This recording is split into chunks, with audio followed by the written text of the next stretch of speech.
Throughout the last 40 years, Lamaze has evolved into a philosophy many women use to build their confidence throughout pregnancy and birth. And today we're joined by Sigrid Nelson Ryan. She's a retired nurse, a doula, lactation consultant, and childbirth educator. And today we're exploring the benefits of Lamaze. This is Preggy Pals, episode 22. Is that a plus sign?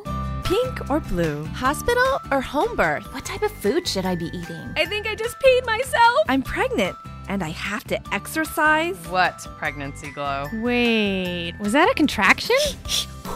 Gotta make these pants fit. I've got kinkles. What do you mean there's more than one? You've got the symptoms, and now you've got the support you need for a happy 9 months. This is Preggy Pals, your pregnancy, your way. Welcome to Preggy Pals, broadcasting from the Birth Education Center of San Diego. I'm your host, Sunny Galt. If you love talking about pregnancy, we would love for you to join our Preggy Pals blogging team. It's a great way to connect with other moms-to-be and share your experience, and you also have the opportunity to test and review pregnancy and parenting-related products. So if you want some more information on that, visit our website at preggypals.com. Do you have an amazing birth story you would like to share with our audience? We would love to interview you via video Skype about that experience. To be considered, simply visit preggypals.com/submit your story and answer a few quick questions. That's also where you can view some of the interviews we've already posted online. So throughout today's interview, if you do hear some clicking in the background, Katie Stevens is joining us. She is a birth photographer, a professional birth photographer here in San Diego, and she's taking some behind-the-scenes photos, which we'll post on our Facebook page. So if you hear the clicking, that's just Katie. Okay, so let's meet some of our panelists here in the studio. Stephanie, let's start with you. Hi, I'm Stephanie Sawfeld. I am 29. I am a gemologist, due January 9th with my first baby, and it's a girl, and we are having a hospital birth. My name is Misty Davies. I'm 33. I'm also a gemologist. I'm due October 10 with a little girl, my first, and I'm hoping for an unmedicated hospital birth. Okay, welcome to the show, ladies.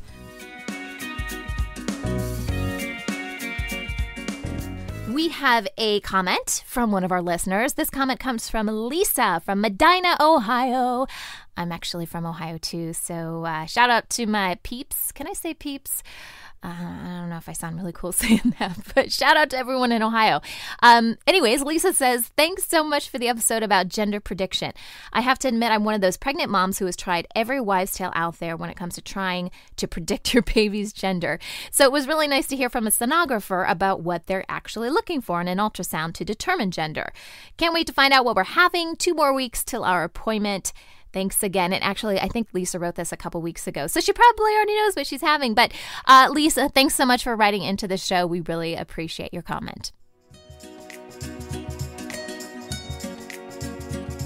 Today, we're continuing our ongoing series about the various childbirth preparation methods available to you.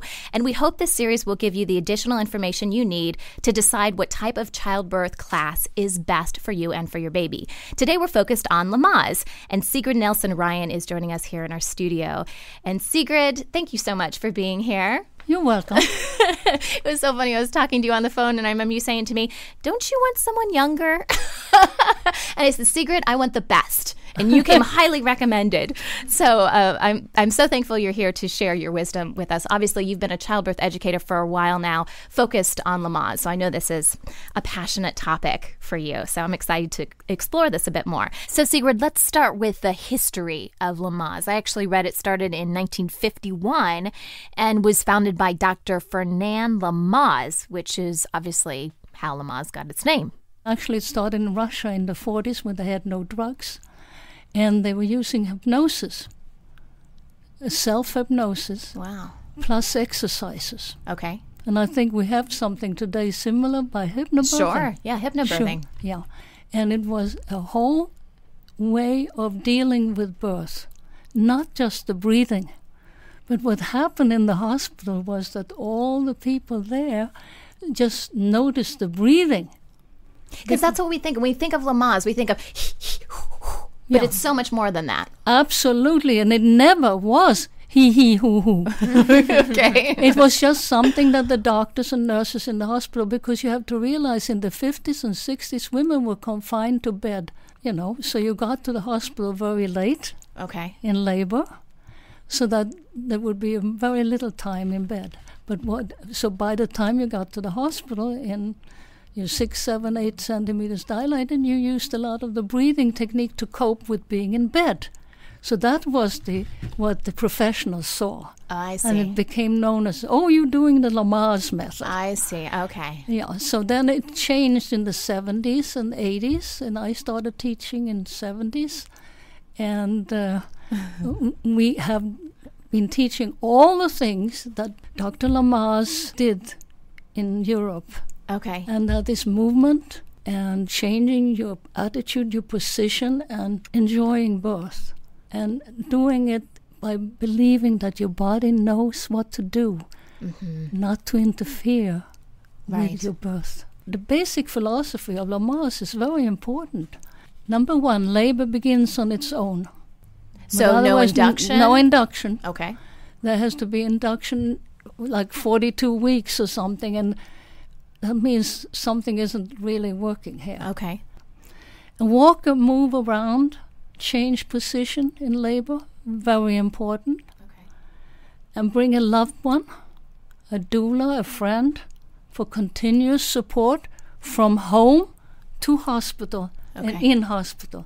But otherwise you meet new people in the hospital, you don't know them. Right. And to avoid interventions that are not medically necessary, with otherwise the fetal monitoring, you can have that intermittent. Very rarely do they need to have it on constantly. Right. And even in women who have a high-risk situation where they feel that they really need to listen to that baby because the baby has a little problem, they can sit on a birth ball. They can be on hands and knees in bed. They don't have to lie on their back. Right. They can walk around with a tether, or they can do a lot of things. Then we have another, avoid giving birth on your back. Why is that bad? It doesn't work to push uphill. Right. Have you ever tried to go to It makes sense, doesn't it? Yes. I know. Have you ever tried to go, well, probably you haven't been in the hospital on a bedpan. I have quite a few times. And what happened, you can't, it's very hard to have that kind of emotion when you're sitting or lying down. Yeah, it doesn't work with gravity. And also, the pelvis is 1/3 larger when you squat. Really? 1/3 larger. Oh the my goodness. outlet, yes. Well, that makes sense. And I show that in my classes, and I have a pelvis, and I showed when I changed the pelvis. Right. So we all need to grab a stick and squat. Yeah. Open up our pelvis. And, yeah, that's right. Wow. And then we have another one that is very, very important, and that is that you should follow the urge to push, not somebody hold it, push. It's crazy. Yeah. It's not what you do. It's not natural. No. That makes sense. Yeah. You push as you need to, as you feel to, and sometimes moms need to know you're having contraction now, so take a couple of breaths and then go with it. Yeah, I mean, that makes perfect sense to me, because what drives me crazy is when they tell you to do certain things that go against what you would naturally do. And what happened way back, hundreds of years ago when we didn't have hospitals, we didn't have these things, and we were given births in tents or wherever we were at. I mean, we just went with whatever our body did. If it worked back then, why doesn't it work now? You know what I mean? The thing is, your body knows what to do. Right. Your body knows how to give birth. Right. You just have to trust your body, and that is one of the things we teach in the Lamaze classes. And sometimes I just call my classes childbirth education classes. Okay. The Lamaze had gotten kind of a funny name, like, it's just about huffing and puffing. Well, that's what I think people initially, ladies, what did you think when I said, hey, we're going to do an episode on Lamaze? You're like, hee hee hoo hoo, right? Exactly what I thought. Like that it's a little, kind of old school method of... Right. So, we talked about the breathing and going with what your body naturally does. We talked about being able to be mobile and being able to move wherever, your body kind of takes you when you're in labor. So that kind of brings me to the idea of natural birth versus having some sort of medication. Can you have medication and still do Lamaze, or is it really just better suited for people who are just going for a natural birth? No. No what? No, it's not. It's not specifically suited for anybody. Okay. It's a preparation. Like somebody says, I failed Lamaze. Well, I said, what happened? Well, I got to the hospital and the baby was in distress and they did cesarean. Well, that has nothing to do with Lamaze. Lamaze is a preparation for childbirth. Okay. It's an attitude that your body knows what to do. If you have a medical problem, thank God. Thank God we have that We available, have that. right? It's just that it's been so horrendously overused. We used to have 5% cesarean. Mm-hmm. Now it's up to half the women are having cesarean. Right. And you wonder why. Why has women's body all of a sudden they can't give birth? It hasn't changed. That hasn't changed. You're right. It's our philosophy. It's our mentality. Speaking of that, what is needed in order to be successful at Lamaze? Like, what kind of mind frame? What type of women are most successful at this? Well, a good teacher will help a woman allay her fears so that she starts believing in her body. Okay. She starts believing that, hey, I can do this. Mm-hmm. A faith in the woman's ability to give birth is so essential, so important. Mm-hmm. And it sometimes gets pulled down by doctors. You have to realize that the attitude of the physician and of the nurses on the labor floor, unless you're very lucky, are just get it over with, get the next patient in. Mm-hmm. So the other thing that you need is a support person. Because when you're in labor and you're dealing with the birth, with the contraction, it takes an extraordinary woman to be strong enough. Mm-hmm. So you're talking about like a doula? A doula or a husband or father, the father of the child. The father is very important. But if he hasn't taken classes or if he's not feeling strong about it, he may destroy her conference. Mm-hmm. The best students I've had are farmers. They have been to a lot of births. Oh. They are. That's interesting. I would imagine so, right? Yeah, and they have no problem with the birth at all. Sure. Makes sense. It's called labor in all languages of the world. It is hard work. It's damn hard work. It really is. People don't realize how hard a work labor is, especially the first labor.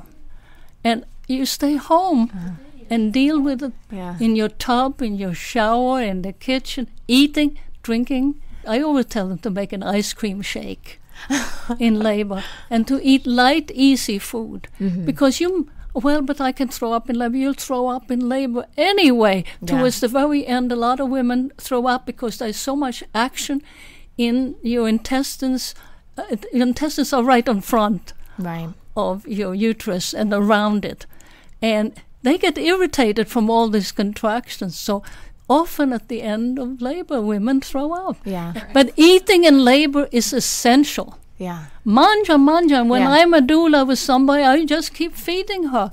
light things, you know. You ladies like that? Sure. I like that. I'm not even pregnant. If you just come over to my house and just feed me, yeah, and I'll feed you, you know. No, this is very, very important, you know, to have the right kind of things. So when we come back, we'll discuss the different ways you can learn Lamaze, and we'll learn what you can expect should you decide to take a Lamaze class. We'll be right back.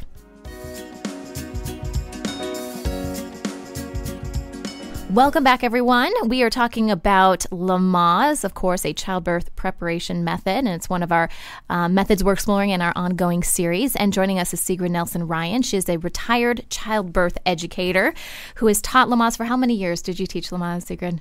I started actually after my second son was born in 1969. I've been teaching for a long time. Yeah, a long time. I still teach Marine and Navy personnel pro bono. Oh, nice. Because both my sons are in the military. Oh, that's wonderful. That's wonderful. Okay, but I don't have group classes. But you did. You did at one point. Oh, I did, yes. Well, let's talk about the classes. Let's talk about what women and their partners can experience in these classes. So who should attend these classes? We talked earlier about you need a support system. So does your husband, your spouse, your partner need to come to class with you? Is that something you recommend? Absolutely. Okay. And if your husband can't attend for some reason, like we have the military where they are away and they're coming back just before the birth. Right. Then we encourage them to have a girlfriend, a sister, a mother, somebody, and they do need to take classes. Why do they need to be in a class as opposed to like taking, listening to a CD or reading a book or something like that? Because birth is very physical. Think about it. It's very physical. It's your body doing a job, a labor. And at what point should we sign up or start taking these classes in our pregnancy? Well, you need to find a childbirth educator as soon as you know you're pregnant. Okay. There is a wealth of information for the entire pregnancy. The class for Lamaze is better taken in the last 2 months because you have to continue practicing all the techniques. Okay. And so if you start in the last 2 months, you at least get, even if your baby is premature, you have gotten 3 or 4 classes in before the baby is born. Can you give us an idea of what women will experience in these classes? Like what typically happens in a class? They should be at least 12 hours of instruction. Okay. That is important. Learning how to relax in labor, how to work with your body, why it works to walk, why it works with ice on 1 minute and then heat pad with the next minute on your back. So it's explaining why you're doing the things you're doing, because then it makes more sense. Yeah. Yeah. In the class, do you actually teach the breathing that we talked about earlier? Is there still a manner in which you teach the breathing? The thing is, first of all, you do natural breathing. The important thing is to focus. Whatever you're doing, focusing. So you focus on the spot in your line of vision. Okay. But you never do that he, who. You wouldn't even hear my students. It is not the speed, it's the concentration on doing it correctly. It's not the speed. Okay. So the speed and the sound is not what helps you. I was going to say, because sometimes we, when we think about Lamaze, we think of the partner kind of in your face going, breathe. And then, When somebody says to you and you're in agony, and to say, breathe. Yeah.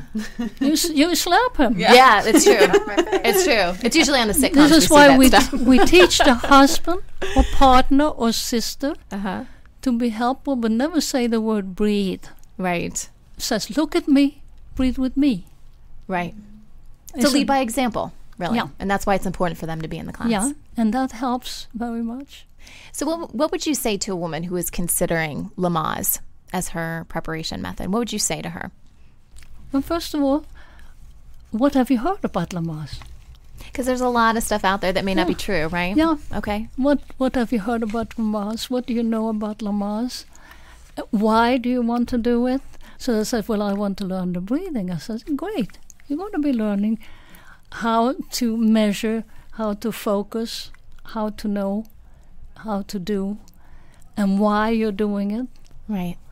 But you're going to learn so much more. And the mission of Lamaze International is to promote, support, and protect natural, safe, and healthy birth through education and advocacy, and through the dedicated effort of professional childbirth educators, providers, and parents. So that's the actual Lamaze mission statement, right? Okay. And I know we've only really scratched the surface of Lamaze, so if you guys want some more information, please visit lamaze.org.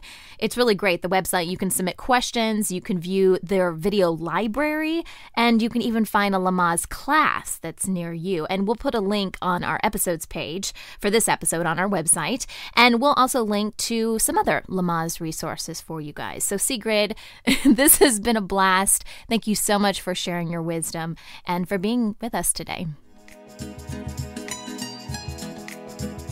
Before we wrap today's show, here's some maternity fashion trends from Crystal Stubendek of Borrow for Your Bump. Hello, Preggy Pals. I am Crystal Stubendek, maternity fashion expert and founder of Borrow for Your Bump, where you can buy or rent maternity styles for a monthly rate. As women, we are always looking for ways to look slimmer. Add a growing bump to the equation can create even more difficulty. Today we are going to talk about dressing a fuller figure while looking polished and stylish. First, any style that is A-line or fits straight down is slimming. For fall, try a thin trench coat with a belt or a pencil skirt in navy or black, which is always a flattering option. Just make sure to choose a material that has a lining which will prevent bulging and, of course, a stretchy waist that will grow with your bump. We love the fold-down options that are more adjustable as your body changes. Second, avoid anything with pockets, which could make your hips look bigger, or have a tailor sew pockets shut, which will create a smooth and sleek appearance. Next, take control and distract the eye. Wear jewelry or bright colors. Wear patterns on areas you want to accentuate and dark, solid colors on places you want to look slimmer. Also, create an imbalance. Think crop pants with heels, or even showing more skin for slenderness. V-neck shirts also elongate the torso area. Don't be afraid to grab a man's basic white-collared shirt and wear unbuttoned to the bra line. Our fourth tip is one simple word: shoes. Nude pumps are always great because they make your legs look longer. Want more color? Go with a shade or two darker than your pants or tights. You'll look thinner and taller. However, avoid ankle straps or booties, which cut off the leg line. To balance wide hips, also try a chunky heel. Lastly, buy yourself a beautiful, well-fitting bra. You deserve it, and often it will improve your posture and your confidence too. As a full-figured woman, embrace your body, and with confidence, you will be beautiful and stylish. Don't forget to check out more flattering styles at borrowforyourbump.com. Enter promo code PreggyPals at checkout to save 20% off your entire order. Thanks for listening to today's tips on dressing a fuller figure, and be sure to listen to Preggy Pals for more great pregnancy tips. That wraps up our show for today. Don't forget you can listen to our shows through our free Preggy Pals apps on Android and Apple devices. It's great for moms on the go who have a few minutes to spare, like when you're waiting to see your OB or you're waiting to see if that pregnancy test is going to show a plus sign or a minus sign. Hey, you can never be too prepared. Coming up next week, we're learning all about birthing centers. Thanks for listening to Preggy Pals, your pregnancy your way. This has been a New Mommy Media production. The information and material contained in this episode are presented for educational purposes only. Statements and opinions expressed in this episode are not necessarily those of New Mommy Media and should not be considered facts. While such information and materials are believed to be accurate, it is not intended to replace or substitute for professional medical advice or care, and should not be used for diagnosing or treating healthcare problem or disease or prescribing any medication. If you have questions or concerns regarding your physical or mental health or the health of your baby, please seek assistance from a qualified healthcare provider.